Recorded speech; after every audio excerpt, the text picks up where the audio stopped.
Welcome to this video tutorial.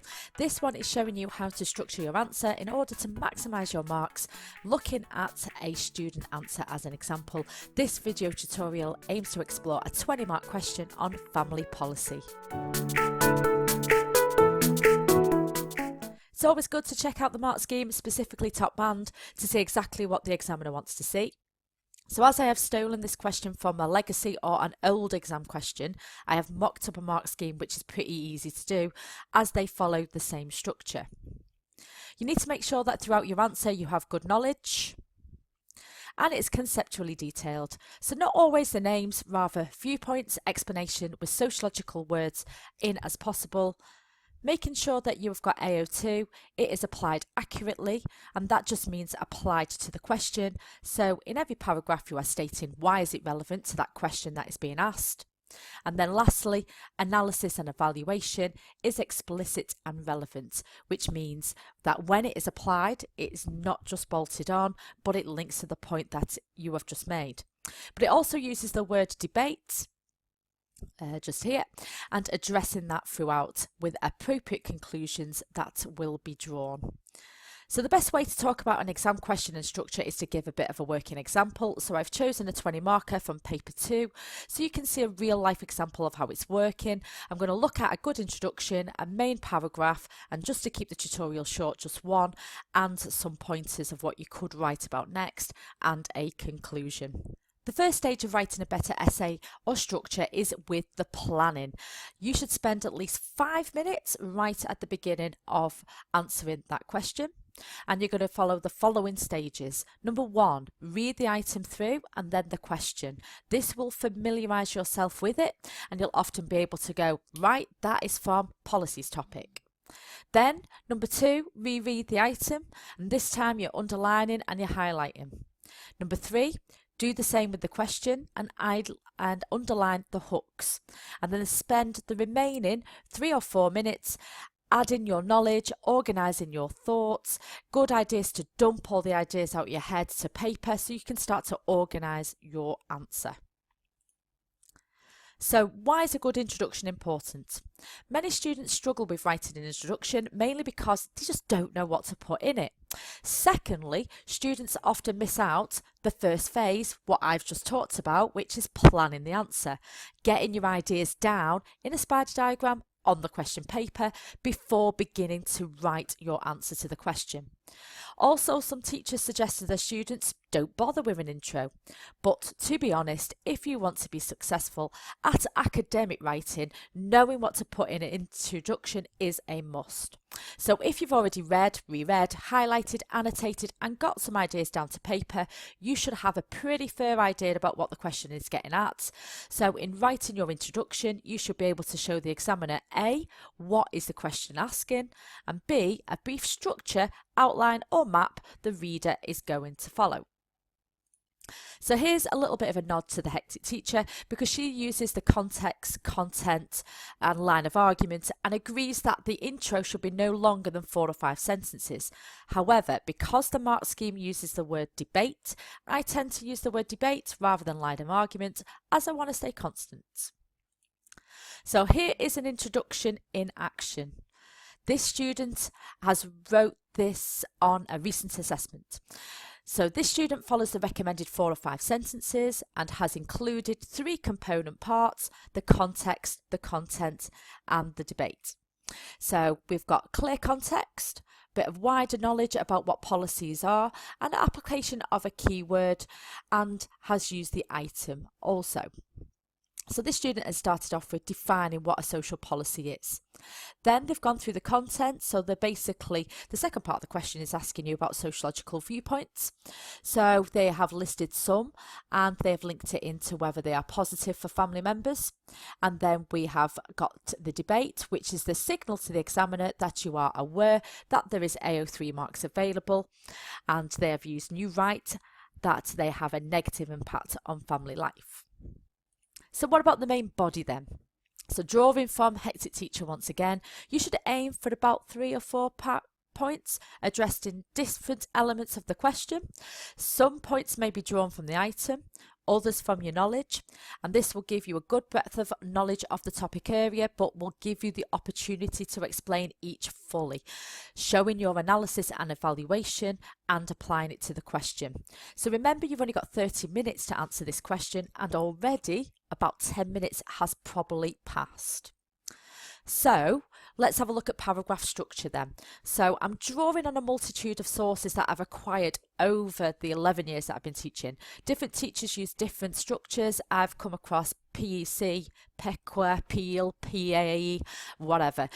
Again, the hectic teacher does it pretty well, and it's probably the closest that I would use, which is the PECCE paragraph. So what does it stand for? P is the point that agrees with the question. So this might come from your item or your own knowledge. E is explain, so give details of that point. Apply your knowledge of your studies, your concepts, your ideas, your theoretical viewpoint.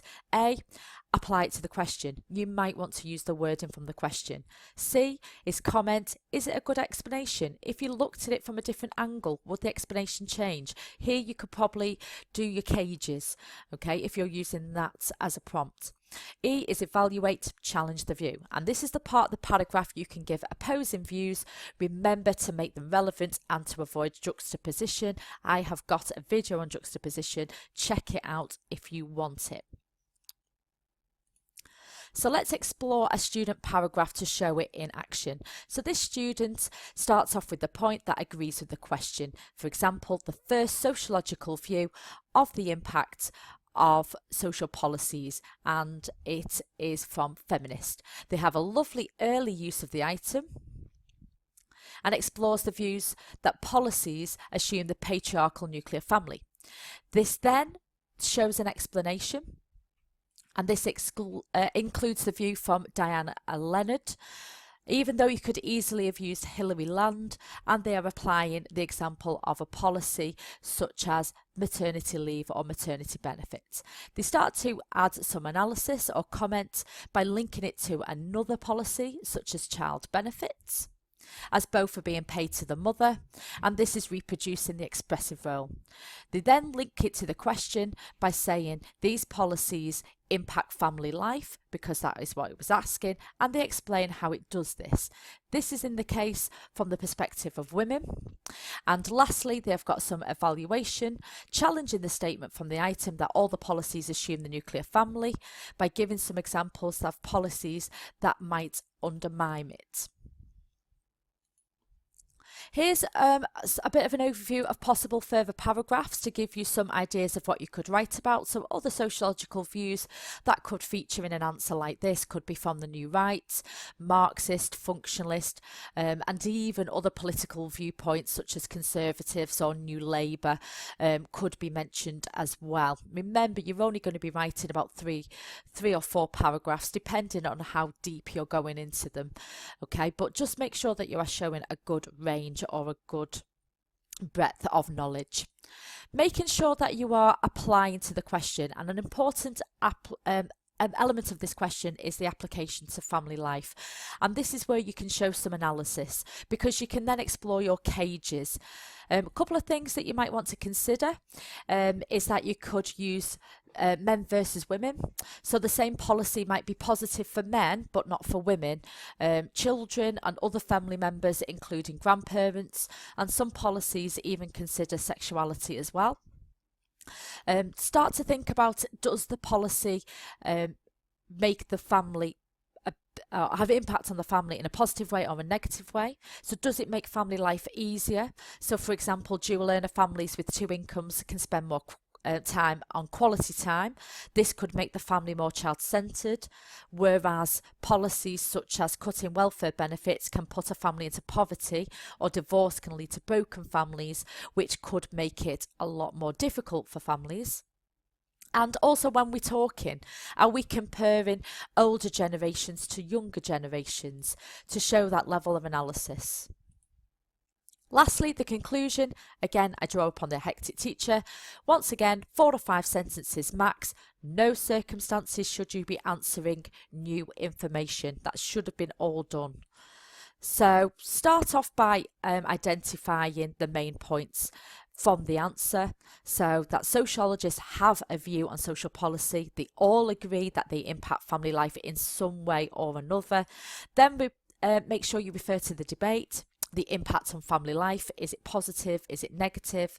And this student has come to a reasoned conclusion. Yes, policies do have a direct impact on family life, but there's always going to be a disagreement about who will benefit.